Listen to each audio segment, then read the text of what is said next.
Hello, everybody, and welcome to the PC Gamer Show for June 27th, 2018. Still a great year to play video games. And James, why do this, you always do this to me? Why do uh, you start like this? I gotta start with positive affirmations, man. There's no other way. Um, for those of you joining us now, you may be noticing that we are not in the same room uh, beneath a blinding light with Coconut Monkey splitting us, but we are in separate rooms, far away from each other, talking remotely via video conference. And that's It's all because true. PC Gamer is relocating to New York City. Don't worry, we're doing great. Just where the future office is, it makes more sense to be over there. And that means some of us are going to be working remotely. And that also means the PC Gamer Show is going remote. And what you see right now is not the final layout. It's not the final logo. It's not the final anything. This is all temporary while we work on getting fancy new graphics and everything set up. This isn't the final mic I'll have. It's all going to be very nice once we get it all put together. But forgive our mess for the time being. Coming out of E3, moving, me going on. I went on a little trip and then coming back. I had to get something up and going for you guys because I didn't want to be away for too long. But we're back, Wes We Fenton. missed we missed people. Yeah, hey, hello. Yeah, I was yeah, in Taiwan for like 8 days also right before E3. that's right. So I have been gone as well. Computex to E3 to Office move is quite the string of. I don't like to do just one thing in a month when I can do three stressful things in a month, right? Exactly. But yeah, otherwise the show will go on as normal. I'm gonna play with segments and sound effects. Check this out. Tell me if you can hear this, Wes.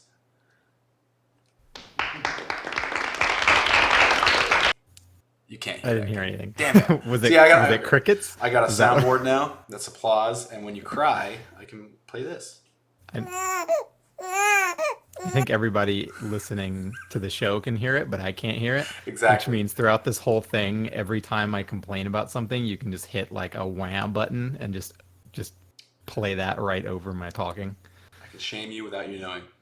But yeah, This is great. I love it. it's amazing. But yeah, I mean, over this busy time, have you been up to anything besides running around and flying on planes and typing I on have not news? been playing a lot of games. No. I've been so with us kind of moving out of the office, we're moving a lot of stuff home, right? Moving a Yeah. lot of stuff to junk, dealing with stuff.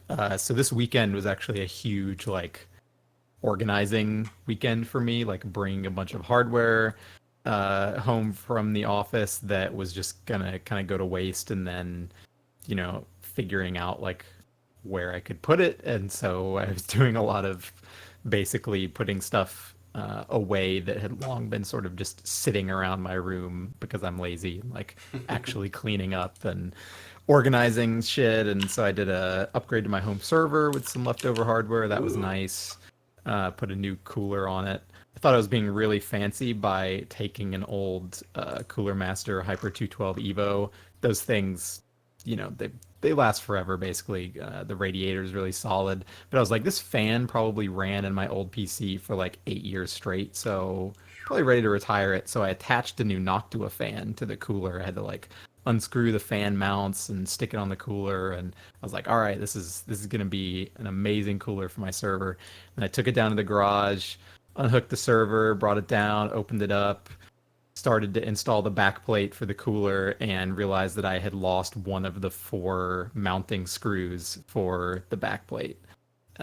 So I had to then uninstall the backplate and reinstall a different cooler. And so what I planned on being sort of like a 30-minute project turned into a 2-hour project. But hey, that's PC games, right? Yeah, man. I mean, I don't think I've ever had a PC build or repair process go 100% smoothly. There's always some hiccup.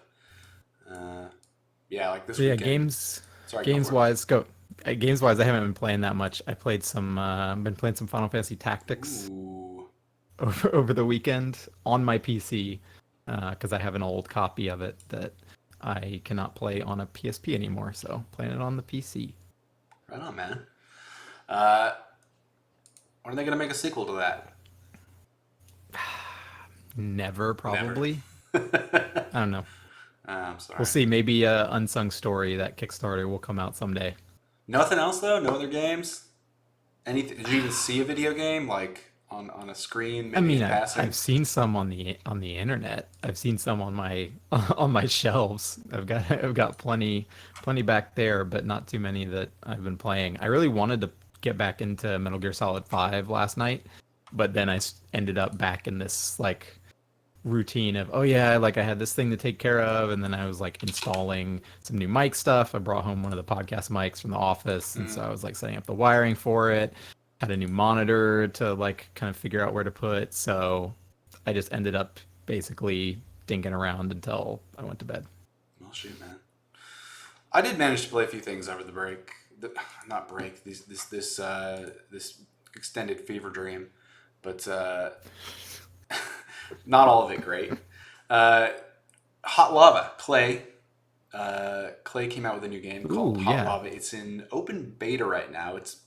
I don't know. It's a weird open beta though because it's 9.99 on Steam USD, and it's not early access or listed as early access. I don't really know how it works or what it qualifies as, or it doesn't make sense to me. Point is, it's this really interesting uh, parkour game that I think like from watching the trailer, I didn't get it. It felt like, why would I want a platform in first person around uh, environments like a school, gymnasium, or classrooms on all these tiny chairs and lockers, and none of it made sense until I booted it up myself and kind of understood what. It's not Mirror's Edge. It's not just trying to do Mirror's Edge in a school. It is definitely trying to do something more akin to the uh, Counter Strike bunny hopping acrobatic scene. So you Okay. you can crouch slide, and there's this weird timing with your bunny hops and momentum. That means, yeah, sure, you can hop from chair to chair and get around that way and swing from certain objects, but you'll see these ghosts because you watch other people. It's like a multiplayer lobby where you can almost like Trackmania style see everyone doing their thing at once.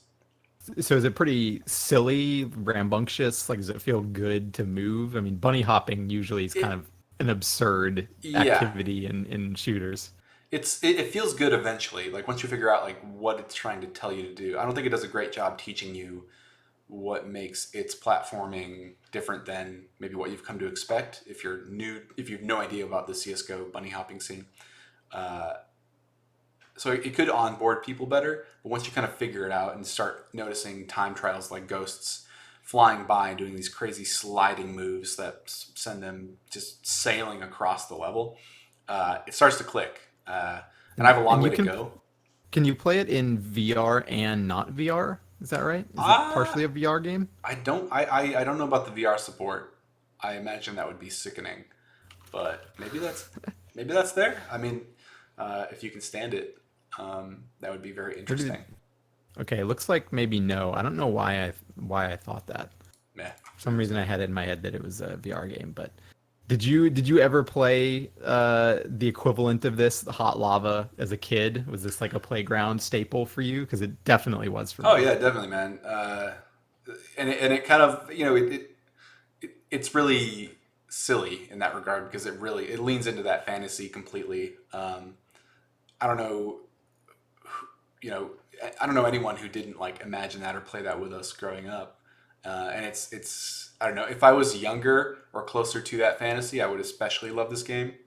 Um, it's got like really cool customization too, so you can dress up as all these like action figures and equip them with dumb little plastic toys. You get these like loot boxes that none of it. It's all cosmetic and silly and totally. It almost feels like a cheeky take on loot boxes because you just get them simply from playing, and they don't mean anything, and you rarely look at yourself. But yeah, it's fun. It's especially cool just because you can hop into a lobby with friends and just hang out, play some hot lava together.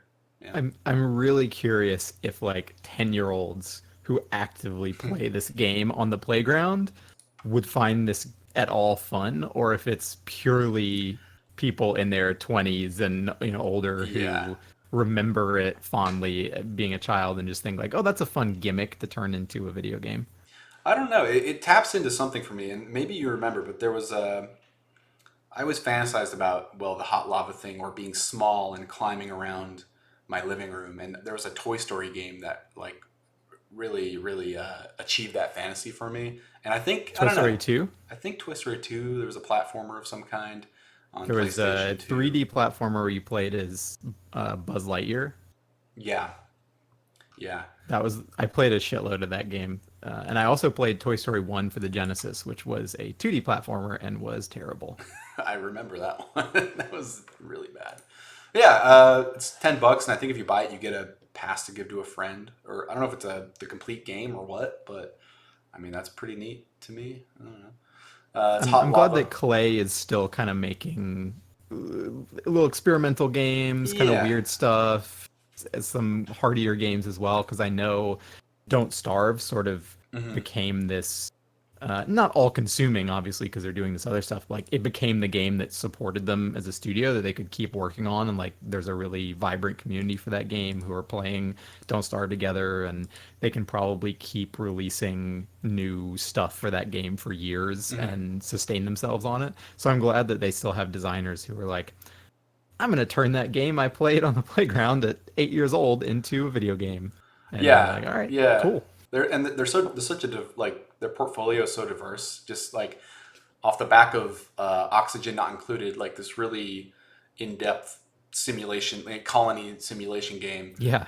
You have Hot Lava, which is like opposite end of the spectrum, first person, 3D platformer with really obscure, physics based platforming. Anyway, that's Hot It's Lava. less of a joke, obviously, but it reminds me of the Sanctum devs becoming the Goat Simulator Goat devs, and Simulator. like Yeah, yeah. people only know them for Goat Simulator now. I feel like, but before that, they were like, we're a small indie team trying to make good first-person shooter tower defense games, and then they made a really shitty physics sim that probably made them $10 million or something.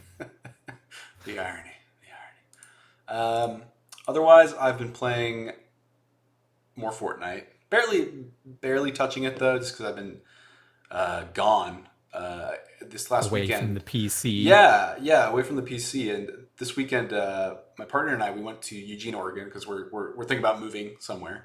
And in Eugene, Oregon, there was this like I'm surprised how present the video game culture is. It's a fairly small town, I guess compared to where we live now, of like 100,000 or so, just over 100,000. And in the downtown area, there were like three video game bars, um, two arcades were Really? arcades. Yeah, and one was uh, a console PC like sit down station based bar, and it Hmm. had. I walked by on a Saturday night with Adriana, and every single screen had Fortnite on it. Every single screen, like about 20 screens or so in this place, and Wow. uh, we went back on Monday evening when it was much quieter, obviously, and watched a couple streams of Fortnite players, knocked back a couple beers. Um, so yeah, haven't played a Yeah. lot, but Living the dream, James. I know. I know. She's like If you're this. not playing Fortnite, you're Oh. finding it on a screen somewhere. She's irritated because she's like we can't escape this shit now. Because I always have a Twitch stream on, so even now when we go out, there's gonna be a Twitch stream on. But yeah, that Are was you just you take your phone with you everywhere and have Twitch running yeah, all just the time? ninja screaming in the background. No, I'm not that obsessed, but I do like my streamers. So some Fortnite, and I dove back into Hollow Knight because, well, it released on the Switch, which I've been meaning to. I mean, it's an ideal way to play it, I think. So you Um, double dipped. I double dipped. I would triple dip if I could. I love that game so much, and It's so worth the money. oh my god, Like it was only like $15 on Switch too, and I was like, what? Like you guys should be charging. That should be a $30 to $40 game. Um, based on like content. Uh, but now I played it when it came out or shortly after it came out, and now since then they've released like 3 to 4 expansions, all Yeah. free, new bosses, some new areas, some. One of my favorite tweaks they added was now there's map markers, so you can from the maps salesman up in God, what's the fucking town called? Whatever. You can buy little map markers and label them, and that would have been really helpful the first time around. But even so, it's fun to feel like I'm scribbling Metroid notes again. Yeah, I was gonna bring that up. I think if you're someone who is interested in Hollow Knight but Yeah, hasn't played it yet, it's a really good time to play it because they added those map markers in. So basically, if you've played Super Metroid, you know what to expect from Hollow Knight. But one of the key differences between Hollow Knight and I think a lot of kind of Metroid style games is they really go kind of as far as they can in the direction of not telling you where to go. There's very little gatekeeping. You can sequence break some areas if you want to, or you can kind of just let yourself get lost in the exploration. And the most frustrating part of that is sometimes you will go as far as you can in one direction, realize, oh, I need an ability or something to keep going further this way, go back, and then maybe you don't play the game for a few days, and you come back and you're looking at your map and you're like, okay, I can't remember where I just have been recently, but I see this area of the map isn't finished, so maybe I can go there. And then as soon as you get there, you're like, oh shit, no, I needed the double jump to be able to get past this or whatever. yep, yep. So if you have map markers, you can leave little notes for yourself so that you know what the hell you were doing and why you can't progress any further in a certain place. And that map is huge, like way bigger than Bigger than even you think. way bigger than you think. Uh, and that stuff comes in handy, especially in some of the darker, more the spookier areas. Um, yeah, God, what a fucking game, man! Playing it again has just been so much fun, so much fun. Especially, it reminds me of playing Dark Souls again for the first time, just or not again for the first time, but revisiting that game again, uh, knowing everything you know about it, and it helps you appreciate it more. So Hollow Knight, still so good. Um, Switch related, Fortnite pro tip. I've heard if you play Fortnite on the Switch with the Pro controller, that it's easy pickings out there. Yeah. So, well, that's an interesting thing. Is we're going to talk about Fortnite here again soon because I want to go over the patch notes and some season 5 news real quick. But I'm so upset. I'm so upset. They announced at E3 the Switch version. It came out right away. And so, what do I do? Being the so obsessed with that game, I download it immediately and assume I can link it to my account, my PC account, and carry over my progress. Which is true. You Uh-oh. can do that, but I logged into I downloaded it and logged in on PlayStation once. I did that once, and because Sony does not Once. allow crossplay, it did not, it then associates that account with a PlayStation, your Epic account with a PlayStation account, effectively blocking you from playing on the Switch or the Xbox with other people, which is it really sucks. That like really really sucks because to have it open on every other platform except Sony's PlayStation, and to like be denied because I was curious with no forewarning is man, it's hurting my feelings a little bit. But I especially because think I just want to get all those victories real easy on the Switch. I th- I think there's definitely some console leader hubris going on at Sony that Yeah, is going to come back and bite them in the ass at some point. I think so too. I think so And too.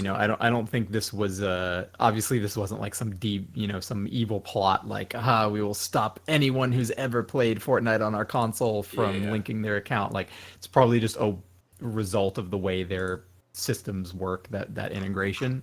But the fact that their response to it was like, we think there are lots of people to play with on PlayStation was like, fuck you guys, come Yeah, on. yeah. It You was know that's not a good response. Just own up to it. no. You try. It's all business. It's all business. It's all business. I appreciate the little digs Microsoft and Nintendo have been taking at them with the little Minecraft play together trailer they Yeah, released, I think last week, yeah, of like, oh, look how friendly we are, and we're letting people play their games on each console. Sure would be nice if everybody yeah. was able to play together, huh? I'm gonna be bitter until they fix it, if they ever do. But knowing corporations, I don't have any faith. But anyway, let's talk about Fortnite version 4.5 patch notes real quick. I'm gonna run through these. This dropped Real quick. this morning, and there's some big changes that came along with it. First of all, I do want to say Epic announced the release date of Season 5 of Fortnite, and it's going to be July 12th. July 12th. That's an extra 2 days than normal. It was going to be a 10-week season, and it is 10 weeks. 10 weeks plus 2 days. July 12th is when Season 5 is going to go down, and it's been an interesting countdown so far. You can check out pcgamer.com/Fortnite if you want to see our Season 5 everything we know. There's a big old rocket in the game and a countdown, and we assume the countdown will launch this rocket. There's a lot of rumors swirling around about what that could all mean, and with the What's the season, rocket gonna do?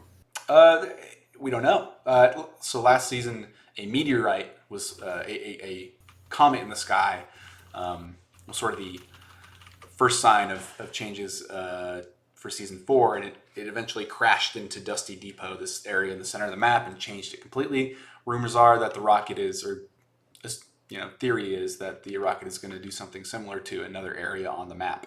But the rocket also launches pretty soon, so according to this countdown, so it could be a limited time mode, it could be just about anything. It's hard to know, but expect big changes. It's going to be interesting. Uh, Patch notes though.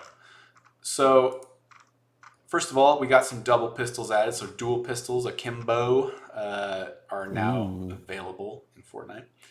The playground limited time mode is available, and the playground Except mode. not, right? Okay, well, yeah, it was. It was available. It's been like, it was announced weeks ago, and then they delayed it because they needed to fix things, and it was finally released this morning, but it was broken. So a lot of people were getting memory leak issues, having some matchmaking problems, and they were like, all right, we gotta close it down for now. But it's a cool. I don't know why it's a limited time mode. I guess they don't want to commit to leaving it out there if it needs big changes. But it's a sort of an open creative mode where you can hop in with 4 people, and the whole island is available to you. You can respawn. Friendly fire is on. Resources drop much quicker. So if you harvest 1 tree, you suddenly have like 400 wood, and so expect to see a lot of people making more films using the replay editor. I expect wacky creations, a la custom Minecraft builds, and Interesting some to me that this 1v1s. isn't attached to the save the world mode, that it's part of Battle Royale. Yeah, yeah. I don't. It's weird because it's like they're coming full circle in a weird way. Not that like Save the World allowed you to go completely ham with your, the creative mode, or excuse me, there's no creative mode, but these open worlds let you sort of roam freely. But yeah, they're sort of meeting in the middle now, and I think that's something they're building towards anyway.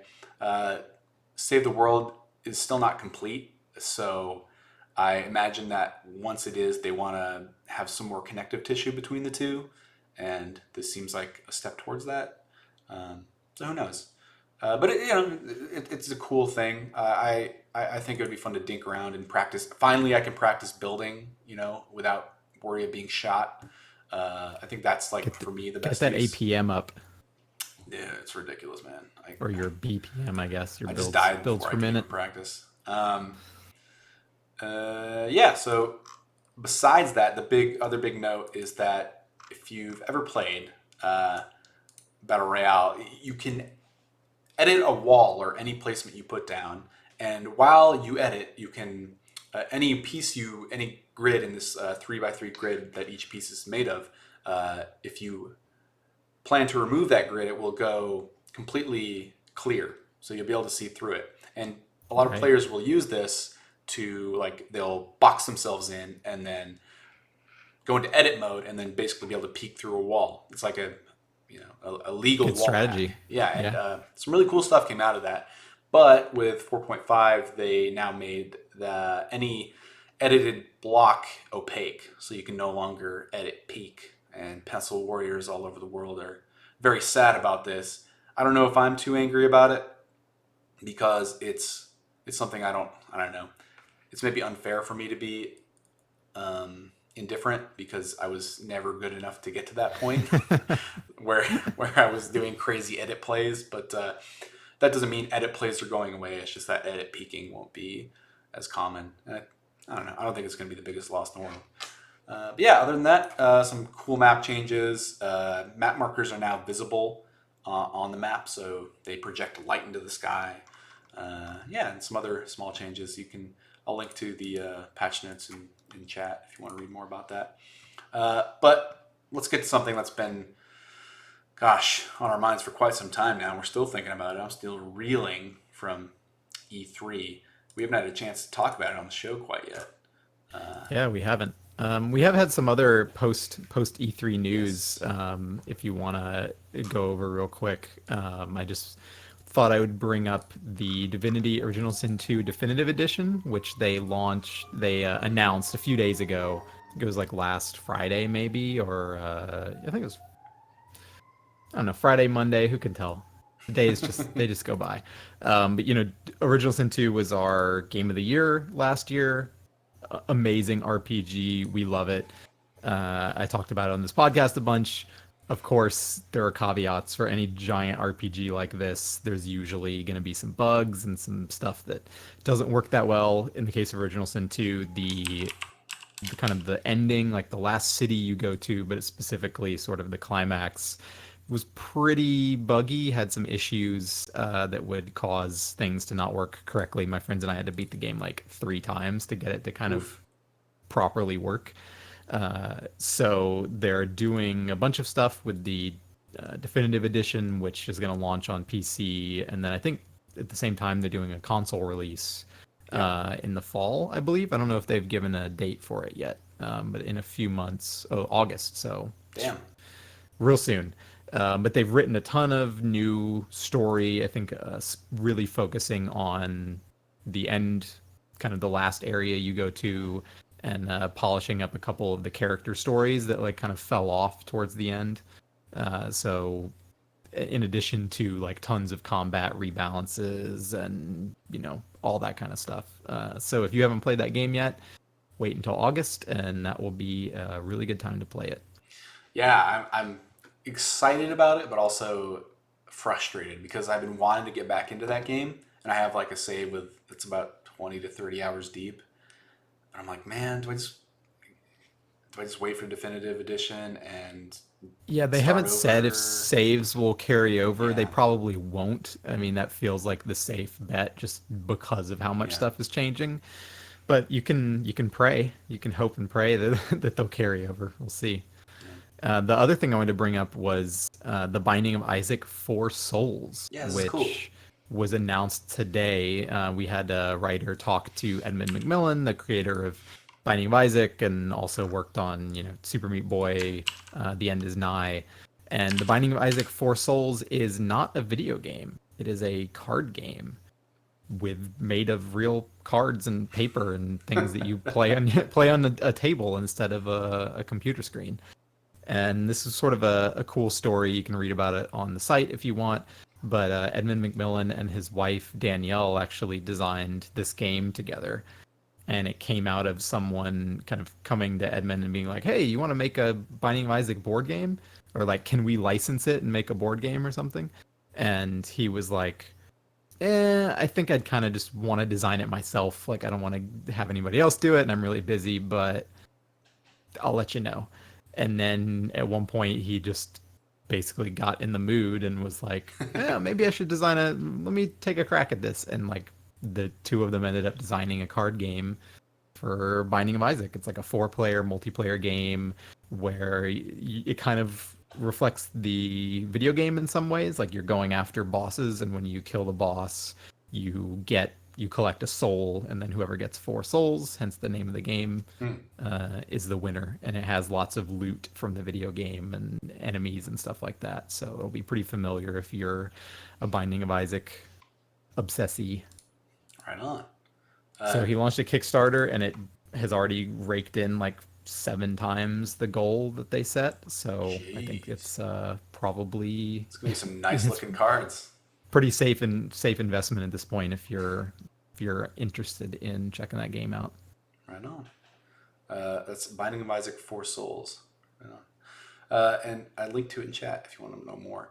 Uh, yeah, so let's move on to E3. E3.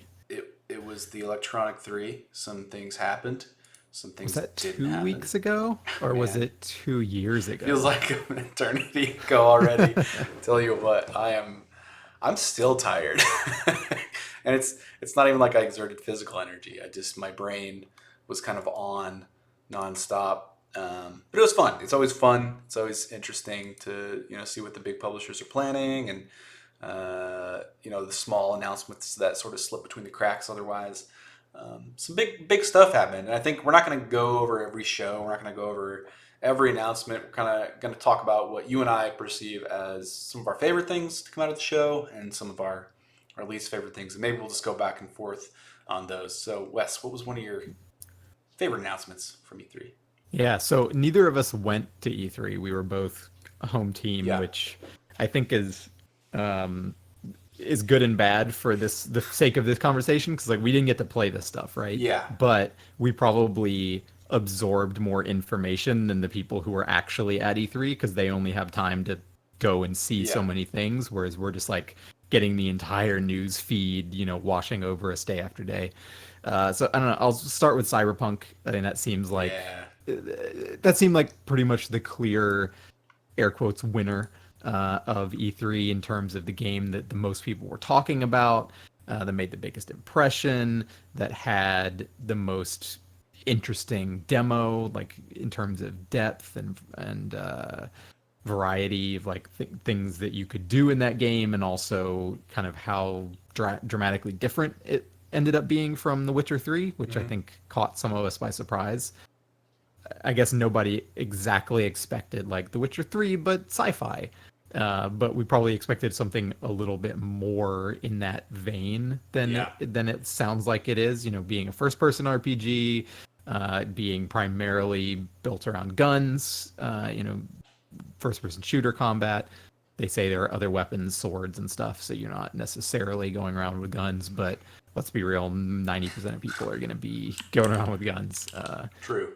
Bullets can like ricochet around corners and kill people, which is a pretty cool sci-fi thing. It sounds like they're trying to make the world super reactive to how you behave and interact with characters. So there's so much stuff about that game. I think that we have on the site in our kind of hub, collecting everything we know about it. Tons of detail. Steven saw it and then tried to just recount every little thing that he experienced from the demo. So it sounds like a pretty rad game. I'm excited for it. Yeah. It's gonna be a while. It's gonna be a while still. Heartless asks in the chat, do they address what everyone's really wondering though? What about the romance options? And I think they addressed some of that actually, didn't they? Um, Yeah, they didn't. I mean, they didn't go into right. specifics, partially because there aren't many. The demo showed a few characters, right? But like, obviously, you're just getting a tiny sliver of that world.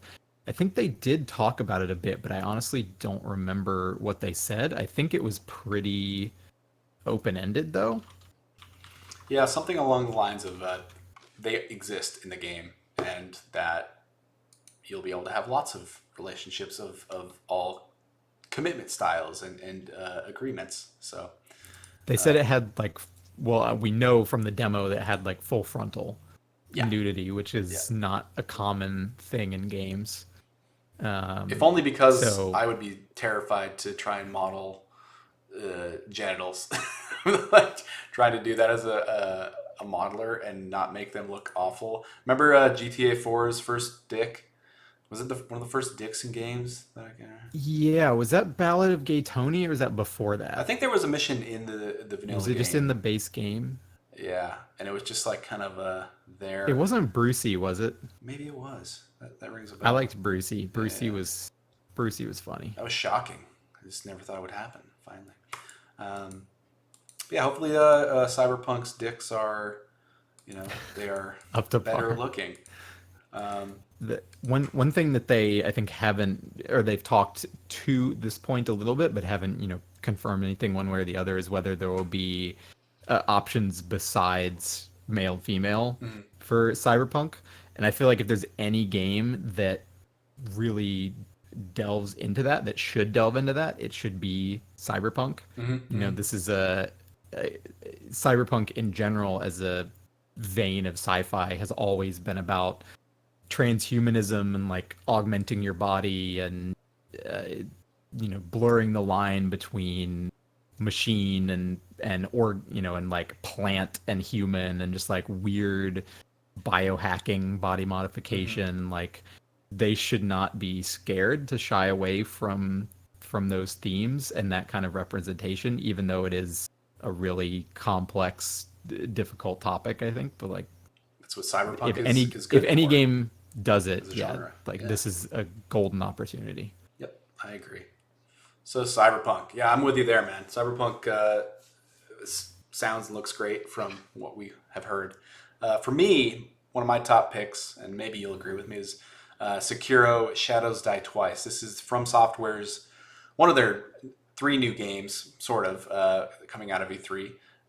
The other two being Metal Wolf Chaos, which is a port of one of their old games that Digital Devolver is bringing up to date, and I'm forgetting the name of their Daracene, maybe VR PlayStation Yeah, 4. that sounds right. Yeah. Yeah, which sounds interesting too. But I'm glad to see that they're staying diverse, but also that I'm happy to see that Sekiro is sort of in the vein of what I want, in that it's a third person action game. And I think when that trailer first landed, a lot of us were like, "Oh, okay, they're doing Sengoku Japan Dark Souls, Hmm. fantasy Dark Souls, or excuse me, fantasy Sengoku Japan," because there's a lot of fantastic elements in that trailer, and there's a lot of things in common just visually, uh, in line with Dark Souls. Third person character, sword play. Looks like there's lock on strafing, but there are a lot of different things to take into account too, including. Uh, this grappling hook arm that this character has. It's a prosthetic arm that switches out different gadgets. So one is a grappling hook, one's like this big shield. Uh, there are others. There's an axe that you can attach to it, and a whole host of attachments that we don't quite know about yet. But this is not Dark Souls. Death works totally different. When you die, and this is all in progress based on interviews. I've read across all the E3 coverage we have.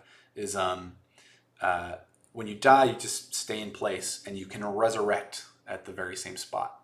And that might sound like an easy mode, right? But it isn't necessarily going to be that, because the combat is going to be challenging still, right? It is instead of being based on stamina, it's based on poise. So when you're fighting someone, it's going to be more about You have to like knock them off balance basically before you can yes, deliver a killing blow, right? yeah. So it's unclear if like stamina and health are still going to play a part in that, but this the it sounds like poise will be the primary, you know, uh, thing you're working for and working against you. So blocking and dodging are going to have different costs. Also, there's a jump button, so you can straight up jump in this game, Nothing like Dark Souls. right? Uh, and that, I mean, that changes level design considerations completely. I did read that the world will be connected and sort of labyrinthine, and have many different routes in and out of certain areas. But But it sounds like in a lot of ways it's going to be a much more traditional yes, action game than Dark yeah, Souls. the RPG elements have been stripped from it, so you're not going to have to babysit stats or traditional stats as we know them. And Yeah, you, I'm looking forward to it for yeah, sure. I'm glad to see them doing something different. Mhm. In some ways going back to a style of game that they've made in the past. I think there can be some fascinating breakdowns when this game comes out of comparing it to Dark Souls and also Ninja Blade. Did you Yeah, ever play that? Xbox. I It was know an of it. Xbox I 360 know of it. game, easy to mix up with like Yeah. Ninja Gaiden, but not Ninja Gaiden. Hmm. And it was a From Software game, sort of in that era where they were doing uh, what was the Chrome Hounds? Was that their mech game on the early 360? It was like post Armored Core. Oh They were still doing man, some mech I stuff, think so. Yeah, I and they forgot put out about this that one. game Ninja Blade that was like I think it was a really heavy quick time event action game. It was Hmm. kind of from that era. So, but I bet there'll be like some little scraps of DNA from that game in this one. So it's going to be interesting to see that lineage and kind of how Sekiro breaks down. Yep, I'm excited. I'm excited. Any other highs, Wes? What else? What else Any excited other you? highs? Devil May Cry 5. I, Oh I yeah, am excited to see come back. So I think you had kind of some beef with the the way they presented this game, right, as being like the true successor to Devil May yeah, Cry, yeah. which is sort of like quietly shitting on DMC. DMC Devil May Cry, the Ninja Theory game. Yeah, I love. I think DMC Devil May Cry is Ninja Theories is one of the best. But I suppose I don't know if you're all about that old legacy combat system. This is exciting news for you. And the more I don't know Japanese spin on this character and world. And that's Yeah, so fair. I That's fair. never played DMC, so I don't really have any. I don't know Yeah. how I feel about it compared to the classic games. I think it's a little rude, I guess, to be like, oh, just kind of sweep that one under the rug and go back to our old thing. At the same time, the trailer for DMC 5 I thought looked really, really good. Yeah, Like it did. it's really pretty. It's running on the same engine that Resident Evil 7, the Resident Evil Oh, 7 engine, cool, cool. that they're also using, Capcom is also using for the Resident Evil 2 remake. Hmm. So it seems like a quite a versatile engine and really pretty. The gameplay looked really fun. It looked like classic, brawler combat. Yeah. The director of the game hasn't worked on anything publicly known since Dragon's Dogma, which is It's a good like game. 6 years old now or something at this point. Yeah, great game. Before that, Devil May Cry 4. So I don't know. All the pieces for this one are pointing towards it being a pretty great character action game to me. So I hope it lives up to that, and that people can finally stop bitching about DMC turning Dante into a emo kid or whatever they did. Yeah. Let's move on. Let's move on from that argument. God. Yeah, it looks good. It looks good. Um, Another high for me. This is a day I didn't think would ever come again. Is that Madden's back on the PC. Uh, Madden's back. Madden's back, baby. So it's coming. Madden 19 will be on the PC. Not much else to say about that, besides like this is like the first one in a decade or so, and I'm not even a diehard football viewer, but I do like my football sims. I like my sports sims, and I'm glad it's like the perfect dual monitor game. You know, play it in one window and have a podcast or a TV show or something going in the other. And I'm just mostly happy for all of the people who've been really dying for Madden on PC. Um, it, it it's like a weird. I don't know why that wasn't the case in years since, but it's back. We can finally play football on the computer, and it doesn't have to be Blood Bowl or some weird spin off on Steam. I've heard Mutant League football is real good. Mutant League Football is great. It's great. If that's like NFL Blitz, the game. Uh, Mm. I mean, that's my speed. yeah, yeah. So Mhm. Mutant League Football is awesome, but I'm glad to have like the NFL licensed football sim on the PC again. So Back in the day, were you more of a fan of what was the other series? Was it THQ's or Take Two's uh, y- um, series? 2K, the 2K football Yeah, series. 2K, right. I think 2K5 was like legendary. It was so good. There was a That was first considered person the football mode, and like it was so bad and impossible to play, but it was so novel. They had these really cool progression systems, like you had a crib that you would upgrade and like revisit, and it was just so much fun. And Madden had it wasn't that exciting in the years since, so we didn't really miss a lot on PC. But now in recent years, it's been EA has been doing some interesting things with their sports games in general. I'm forgetting the name of it, but they basically in last year's Madden, I think it's returning this year, had they a have a story mode, straight right? up story mode, like almost Telltale style, like cutscenes that you play between games with named characters and so I mean that's something I always wanted growing up in a football game. Is like I enjoyed the simulation, I enjoy the franchise modes, and I enjoy like following the stats and but more than anything, I just love the drama of football. Like that's what I loved when I played it, and that's what I still think about today. Is just the even if it's probably definitely hammed up in these Madden stories, I can't imagine them being true to life. But I don't care. I want stakes beyond points and beyond my own interest in player X and player Y. I don't really care about that stuff. I just want to like be motivated to beat the other team because fuck them.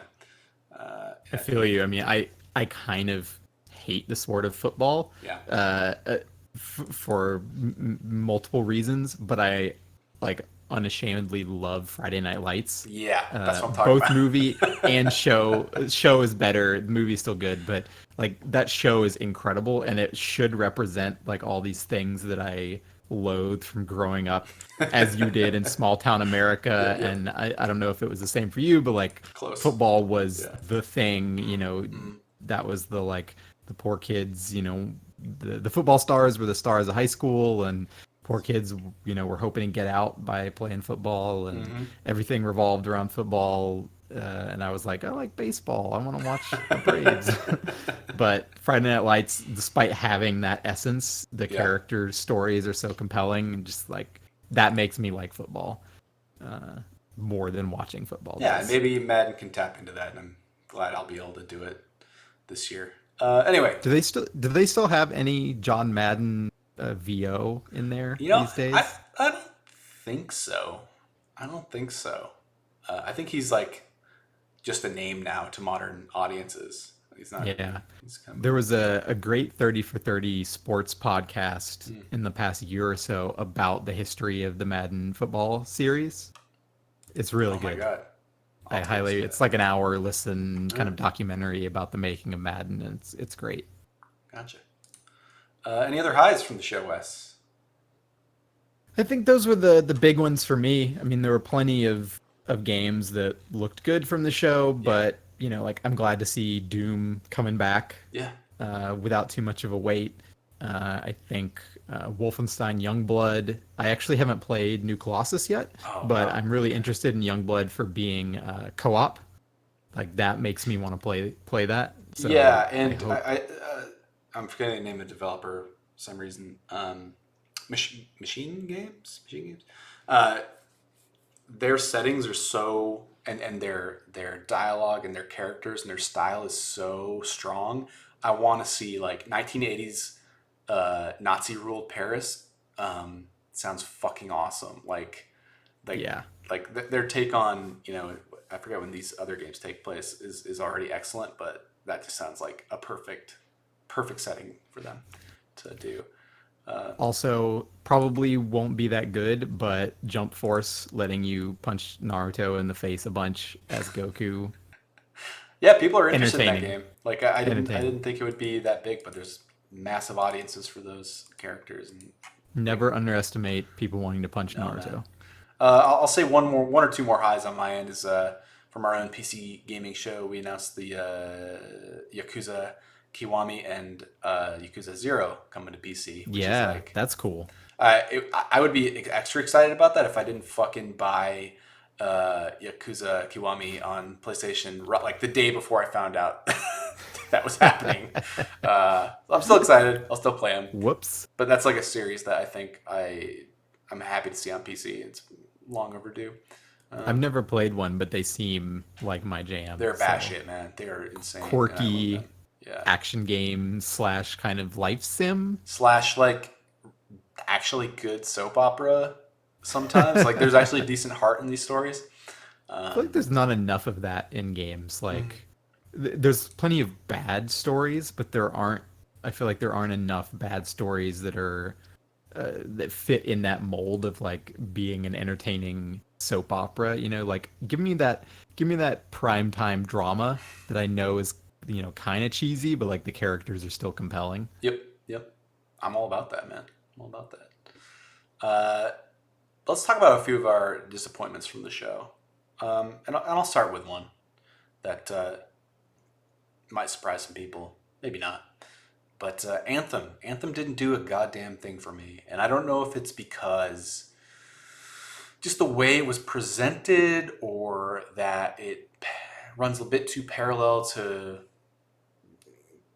Destiny or other looter shooters that I can almost like foresee my relationship with it. No matter how good the writing is, no matter how interesting that world is, if the driving force and all the design is meant to push you towards getting more loot and doing repeating activities, and I just like I don't know.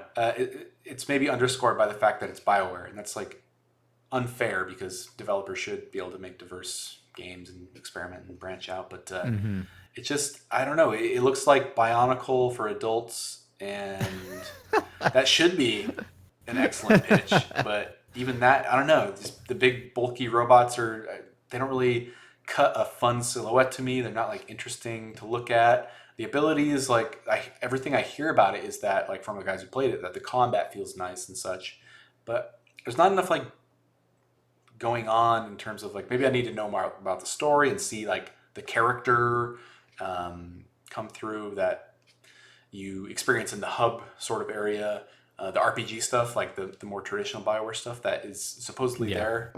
I need those hooks to really feel like anything for this game because, Same. I feel very similarly. Like yeah.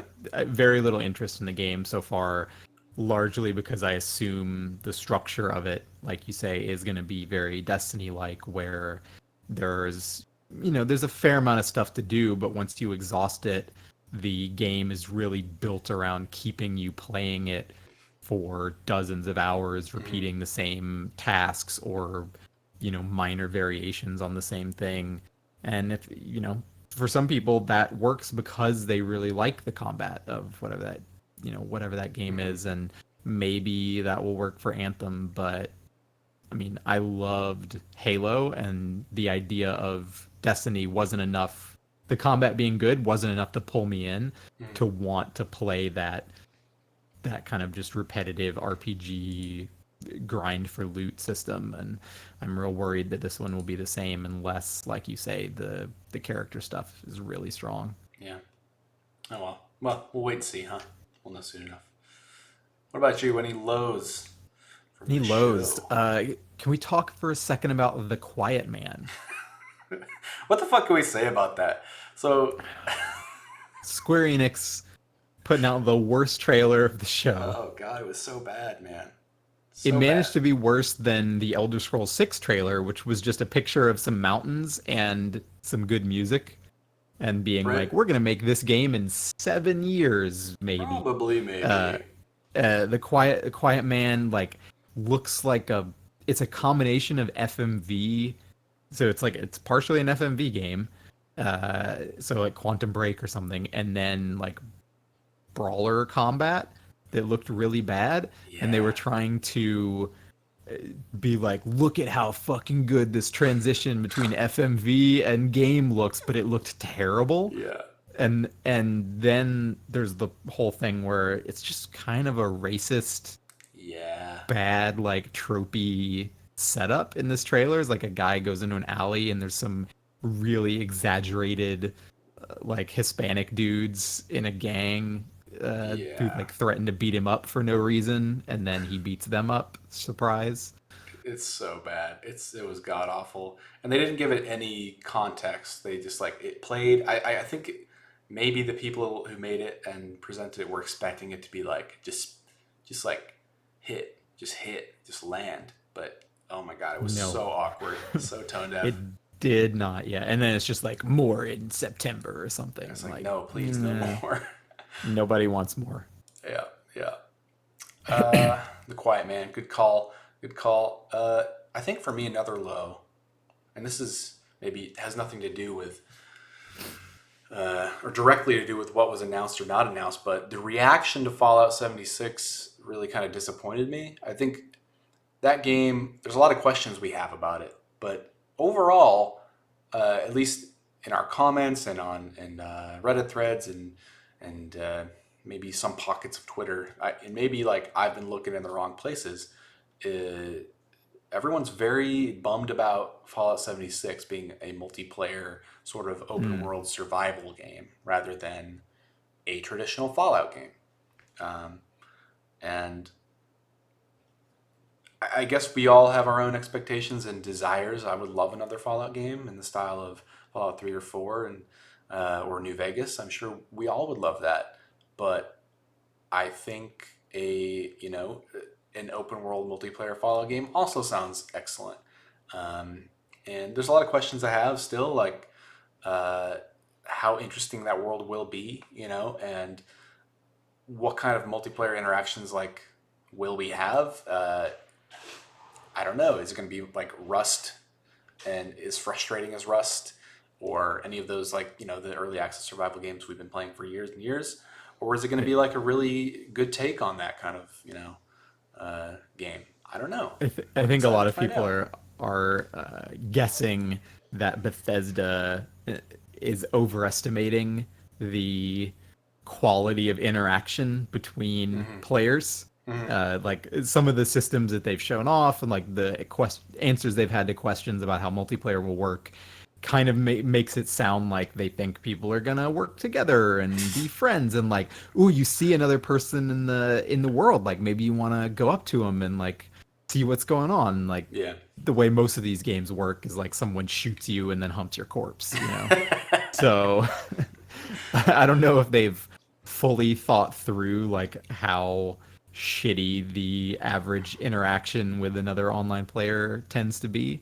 But maybe this game will be designed in a way that kind of pushes against that and encourages better interaction than we would expect. Yeah, I'm We can hopeful hope. is all I'm saying. I'm just saying like it's okay that it exists. I'm glad that Bethesda is again diversifying and doing different things. We're still getting Elder Scrolls 6 and Starfield, so single player RPGs. We're all right. We're all right. I promise. I promise. Last one I want to call out is CNC Rivals, Oh which God. is EA taking one of PC gaming's most beloved series and just, I don't know, doing the most depressing thing they could think of with it, which was releasing a CG trailer, FM, CG trailer that ends with uh, a CG Kane standing on top Yeah. of a cliff, and I'm just like,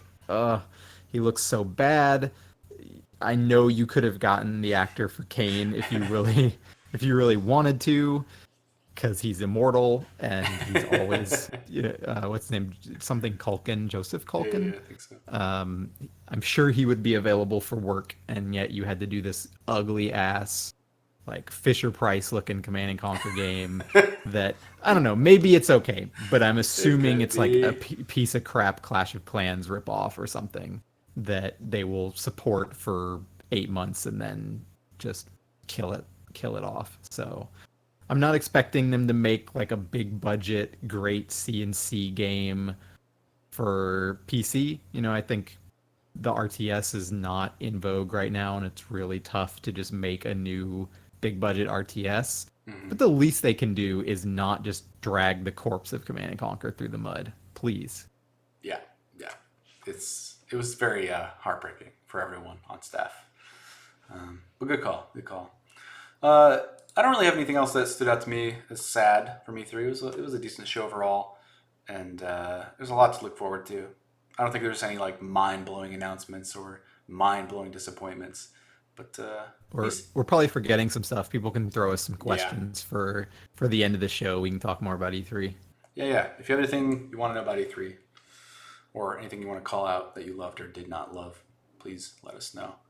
Uh, let's let's change topics just a bit, into Sex. So we have two. This isn't really like What was that? What was that we're talking about now? sex. We're talking about sex. Sex E games. Uh, Games. games. So two things. One, I played a sexy game, but we also ran a really cool feature. Cool is maybe relative. And you want to talk about what this feature is, Wes? Yeah, so one of our writers, Luke Winkie, wrote a story that we headlined "Meet the Modders Determined to Add Nudity to the Least Likely Games." And the impetus for this story was Luke was, I guess, doing some Reddit dives or something, and came across this Reddit community that is basically built around people sharing like weird porn games, but then also mods for games that add Of nudity course. into them. And Luke's like, look, I understand why people mod like sex mini games and stuff into Skyrim, into Bethesda games, because these are like these really elaborate universes that people inhabit, that they spend hundreds of hours playing. They become attached to characters. They want to have sex with characters in Skyrim. Look, let's just we all understand that, right? Who doesn't? Ain't judging. But he's like on the subreddit and then sees like mods for Hearthstone where you can add nudity to the art for your Hearthstone cards. Okay. And he's like, "What? Why would you want to do this? Like you're just playing this card game. It's not like some world with characters that you're getting invested in. Yeah. Why do you need boobs in Hearthstone?"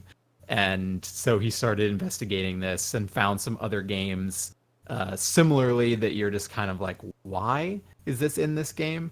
Uh, Starbound was another one. The kind of Terraria-esque like 2D indie pixel art adventure crafting game. Yeah. There's a mod for it called Sexbound, or sorry, it's an API so that you can create your own sexy mods Of for course. Starbound. And I think my favorite was the one for Stellaris, the Paradox Grand Strategy Yeah. sci-fi Okay. space game that basically turns all of the factions or the races in the game into like adds like weird sexual elements to it. So like a faction can be like sexually dominant, and that affects your political interaction with other races, and like and then it gets much more profane from there. I So bet. so Luke wrote a pretty fun story about these mods. It's kind of lightly poking fun at them, but also explaining. He talked to some of the modders who like explained why they made these mods, what drives them to do it. So it's a fun read. This one guy just says, "I just like the combination of sci-fi and porn." That's my favorite answer. Like the deep dive into this, you know, mysterious world of sex mods, and the answer is, I just want to see some boobs. I want some boobs. Boobs in space. It's all pretty silly. But you played a game Yeah. recently that was less silly, right? More scared. It was trying to be. It was trying to be. So I played this game called Lust for Darkness. This is a game that came out of a successful Kickstarter a few years back, I think. And it was pitched on its attempt to combine eroticism with the horror of H.P. Lovecraft. So the uh, you know fourth dimensional horrors and eldritch gods and so on and so forth. Um, and on Steam, it has fairly positive reviews. So had some eyes on it, some attention. So like, all right, we'll go play this. We'll make James play this. I volunteered, and me being, I feel like I'm an aficionado of horror, or at least like a major enthusiast of horror. You watch And a lot of horror movies, right? yeah, I play a lot of scary games, and I I know when things are erotic. I would like to think I know when things are titillating, and this game is it's one of the worst horror games I've ever played, and it is the least erotic thing I could possibly think of. When when I attempt to, it's really bad. It's truly truly bad. Um, and I have a hard time like holding it against the like blaming the developers for being just having bad taste. It's I don't want to say why. I don't want to say they're just naive or immature or whatever, but the game definitely comes across as that way. It might have been that their budget was not enough, the classic kind of Kickstarter thing, to make a game as in depth as they wanted. But what's there is a a super cheap amnesia. So it's first person, and there's a lot of physics objects in the world that you can pick up and observe, and doors you need to open and close with the mouse. Or you can just run through them because they are physics based and don't actually lock or close. Uh, and there are maybe, gosh, I'm trying to think. There's like one or two stealth sequences with just the dullest AI. The premise is you're trying to sneak into a mansion, eyes wide shut style, and find your wife, um, who has been kidnapped by a sex cult, an eldritch sex Taking cult. part in an orgy, eh? Yeah, and you don't actually end up taking part in it, but you just kind of wander through it, and that's like the most interesting part is that like there's a fairly tasteful orgy like near the beginning of the game, like tasteful for a video game in that it's not like you don't walk into a room and hear just screams and moans and see like uh, just writhing, nasty, like absurd interpretations of sex. It's like fairly natural for a game. It's like, oh, these people are having sex over here and they're doing a normal thing, and looks like they're it's all this nice consensual uh, uh, festival of genitals, and it's great. I have nothing against sex or nudity or any of that stuff. But then If you try to defend yourself too hard, James, it starts to get a little suspicious. I know, but all the comments in my piece were like, "You hate sex, you hate genitals." Like, I really don't. I really don't. I think I would love like a really nice like spooky interpretation of uh, sexual horror, whether that is like sexual anxiety or sexual trauma.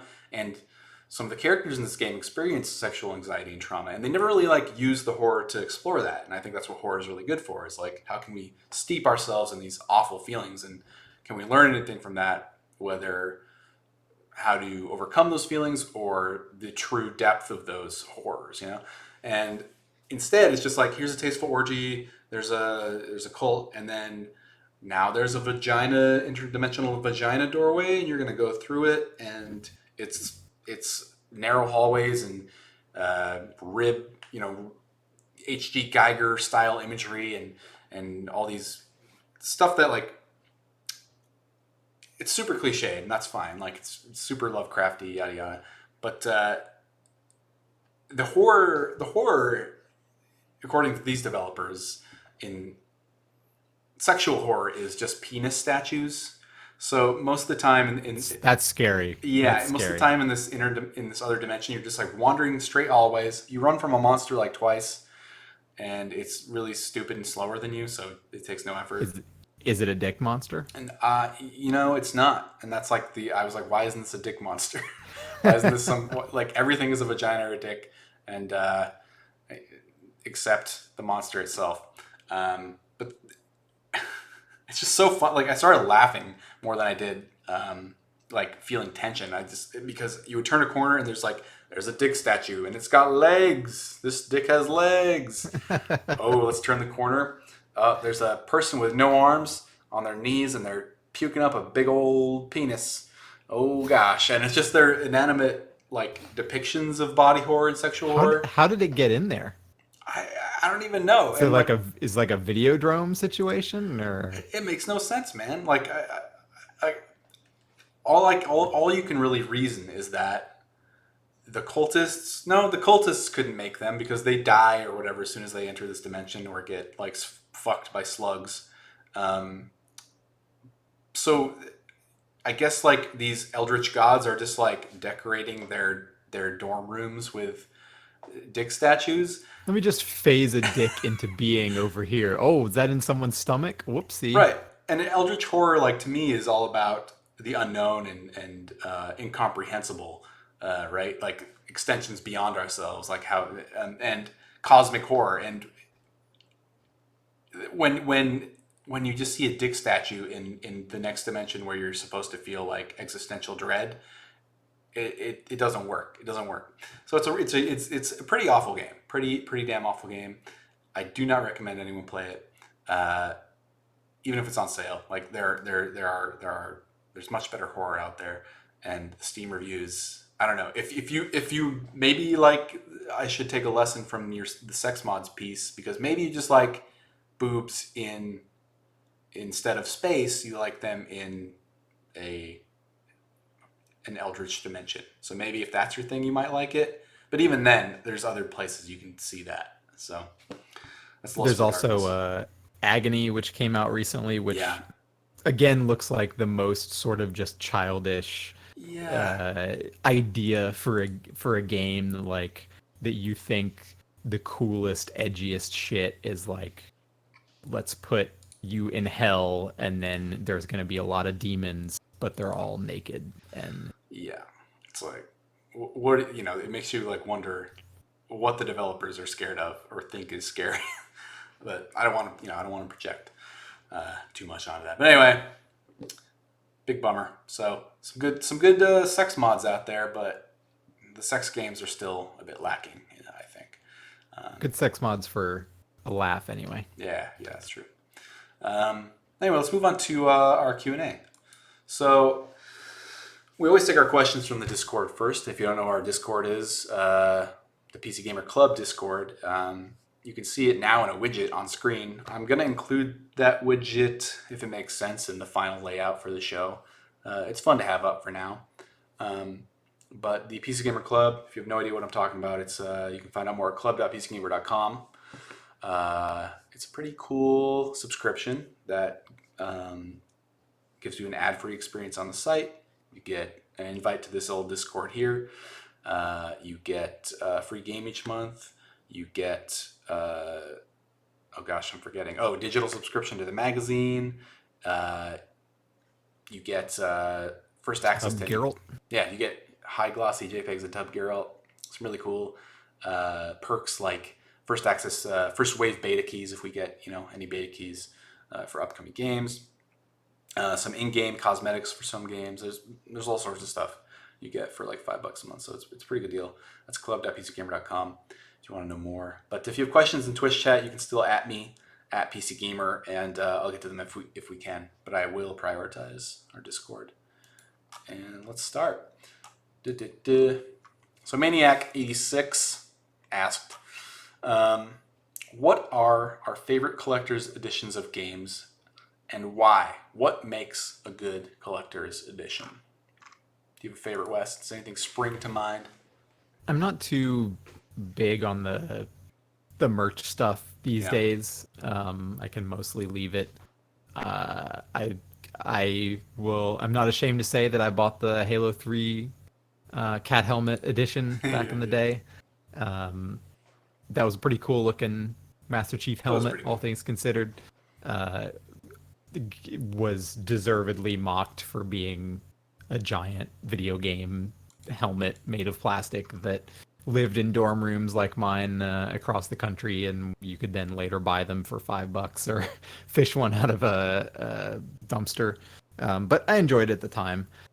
Um, I think these days the collector's editions I appreciate are the ones that come from the kind of the groups like Limited Run Games, who Mm-hmm. will take like a digital only game and then create kind of a real labor of love package around it, and like produce a one-off map or soundtrack on vinyl or on something else, and like some little stuff that they create in partnership with the game developers to make it kind of special.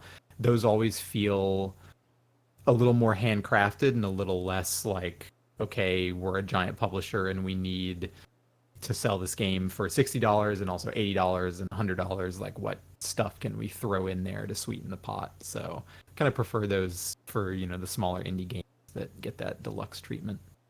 Yeah, I will say like I'm not a fan of collector's editions at all, if only because like I don't live in big spaces. I don't have room for plastic junk. But There's so much space behind you right now well, I mean, like for I don't video want to fill those game. walls with Get some Master wall Chief scrolls up in there, heads. James. Come on. Uh, but I do appreciate like the occasional, like really nice collect. Like the one that comes to mind is Dark Souls 3. That Yorm statue from the Dark Souls 3 Collector's Edition was pretty nice. I really like detailed figurines that because I mean like we get so many we have so many in the office that we were cleaning up and like looking through the pile of old collector's editions there's just so much bullshit like the Fallout 4 collector's edition that came with a Pit The Boy or Pit something. Boy. It looks like What a piece of garbage. crap. Looks like a blown Yeah. up McDonald's toy. It's like it's so ugly, so ugly. Um, and there's so many that are just like plastic, pieces of junk that I can't stand. But if it's a really nice figurine or if it's a really nice, like you said, bespoke, like cloth map or something that means something, um, then I can get behind it. Thanks for the question, Maniac. Bright Lord Apollo with the obligatory Souls question. Which is the best game ever, Dark Souls 3 or Dark Souls 2? Do you have an opinion, Wes? I think 3 is the better game. I'd have to revisit 2. But it has its defenders for sure. My feeling at the time was it felt kind of I didn't like a lot of the changes they made to like I think the soul memory thing didn't work that well. Yeah. The change they made to the speed at which you drink the Estus flasks didn't really help combat. Game felt pretty slow in general. I never played the Scholar, the first Sin version. I can't remember if that was 60 FPS, so that one might have felt a bit better. I felt like in Dark Souls 2, I had issues with enemies being very kind of being able to like snap attack you, like and not that they attack quickly, but like they would be winding up to swing, and so you'd think, okay, now I roll behind them, and then they would like rotate, 180 degrees and manage to hit you Yep. in a way that I don't remember having that issue in the other game. Dark Souls 3 just feels so good. They managed to make the pace of combat much quicker, but give you better movement, more flexibility to deal with that. So it's kind of it's a more intense game. And I think the world design is a bit better and it's a really pretty game. Dark Souls 2 is kind of ugly and I think kind of bloated, honestly. Yeah, I agree with you on most of those points. I think with less emphasis though, because I went back and played Dark. I love Dark Souls 3. I think it's a great game, excellent game. Uh, Dark Souls 2, I revisited. I played the Scholar of the First Sin with all the DLC because I hadn't played that. And revisiting that game, all those things you said, they still apply and they're still annoying. But Dark Souls 2 retains, maybe through its sort of like bloated nature and uh, I don't know, it's kind of like art direction that has no real center. It it maintains this really weird vibe that I don't get from Dark Souls 1 or Dark Souls 3. Like Mhm. um, it Dark Souls 1 like is a very refined uh, mysterious world. Dark Souls 3, is I think uh, an interesting portrait of that world many years later. And Dark Souls 2 is just like this fucking weird mosaic of fantasy and medieval folklore that I just don't see anywhere else. It reminds me almost more of their older games, Kingsfield stuff, and their weirder, uh, uh, uh, low poly, low res games that I don't know. It feels older than it is, even older It than does Dark have Souls some One. really striking areas. Yeah, And like I think it absolutely loses something from being as interconnected as Dark Souls 1 is Yeah. especially, but the I'm blank on the name of the something tower, which is like kind of the first area you go into with the Yep. tower knights. That Hmm. area is just gorgeous. I don't know if I really like the layout of it that much actually, but it's beautiful. So is Majula, like your kind of hub area. Um, and then some of the later areas you go to are pretty cool, and then other ones just feel like totally unnecessary, kind of just like thrown in to make that game longer, or they feel really disconnected, and because the art isn't there at the same level of some of the other areas, and feel like a waste. Yep. Yep. With you there. Let's move on here. Janrin, with the current Steam sale, any low key under the radar games you guys would want to recommend? Anything strike you? Um, I don't know if it's exactly low key, but I believe Slay the Spire is on sale, and I've heard really good things, and I'm thinking about buying it myself. uh, I'm gonna keep being the. It's again not low key or under the radar. I need myself to go do a sweep. I've just been so busy with other games, but Hollow Knight, I'm sure, is on sale, and I'm sure is worth it, especially now that it has like a year's worth of free updates. Like if you've yet to play that game, get into it now. Now, now, now, Uh, now. Jackbox Party Pack Oh is on yeah, sale. If you agreed. like playing that kind of thing with your buds, that is a fun game, great party game. I agree. I had some Do, excellent times with my very. I learned things about my parents playing that game as well. I'll say. Doom is 50% off. Dead Nice. Cells 40% off. Again, not under the radar, but some quality video games there. Cool. Good stuff. Let me see one more. Yeah, honestly one of my favorite games, Dungeon of the Endless, based on the Endless series from Amplitude. They did Endless Space and Endless Legend, which are these meaty 4X games. Dungeon of the Endless is totally different. It's this beautiful pixel art, like cross between tower defense and Hmm. roguelike, basically. So it's kind of this like action RPG roguelike where you'll control one or two characters. You can play it in co-op, have up to four characters total.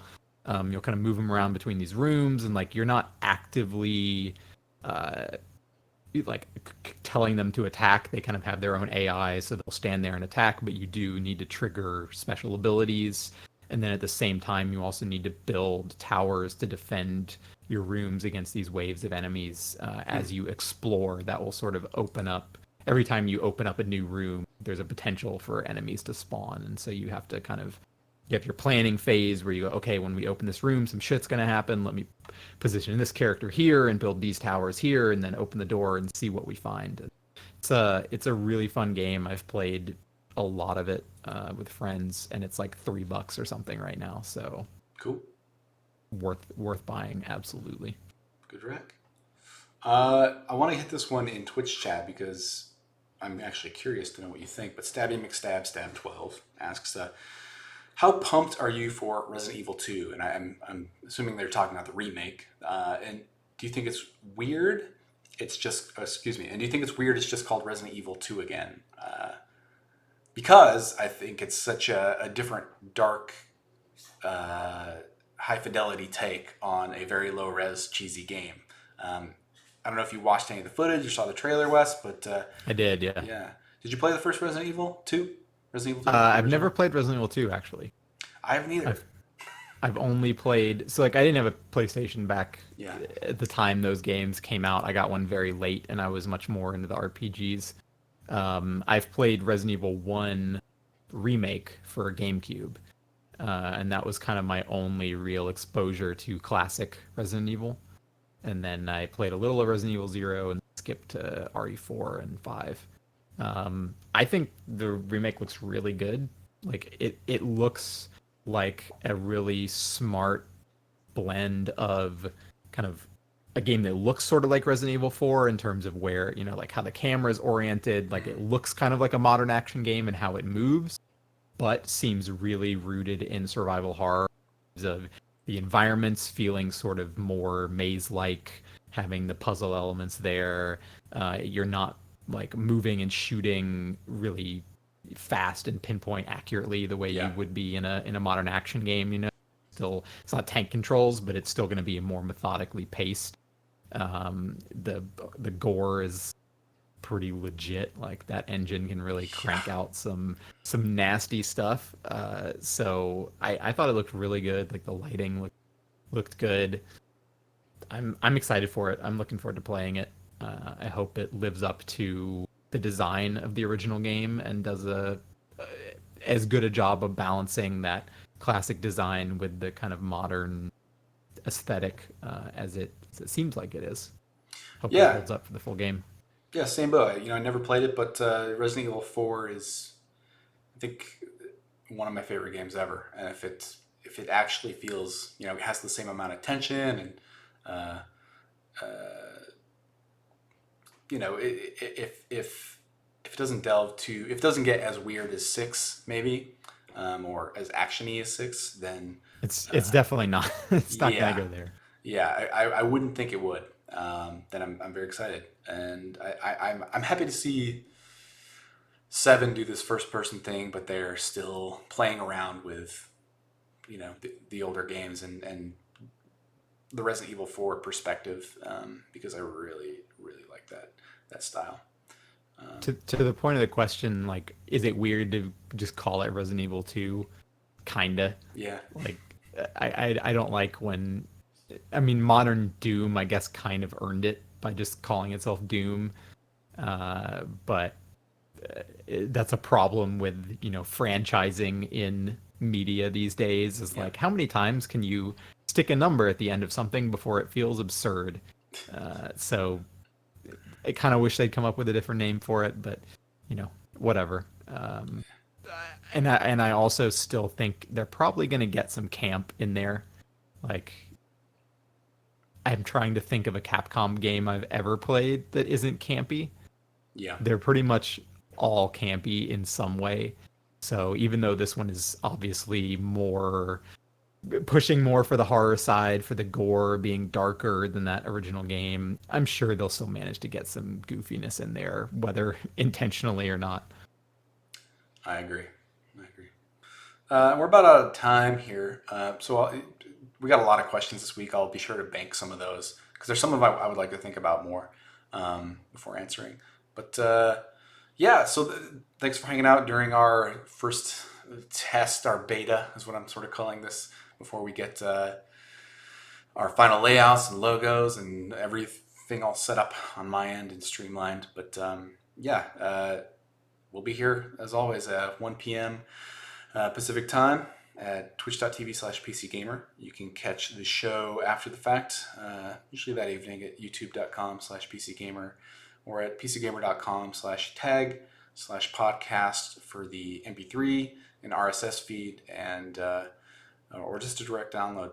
We are in the process of getting the podcast available on other services besides iTunes. So I think we have is it Google Music or Google, We're what's it working called? on it. We've got Yeah. some ancient podcast RSS feed stuff to deal with, but Yes. assuming we can get that worked out, then we should be able to get it in more hands, ears, Yes. And phones, whatever. We're part putting of it that, places. yeah, part of that will be fixing the RSS image. So all of you who have been thirsting for what has long been a broken image to be fixed, it's gonna happen. It's gonna happen. It's just gonna be a big old picture of James' face. Yep, just right up here. Yeah. Until next week, just be sure to. I'm gonna say it. Game on. No, no, Wes. Was I supposed to say game on? Yeah, I'm supposed to say game. 1, 2, 3. Game Game on. on. See you, everyone.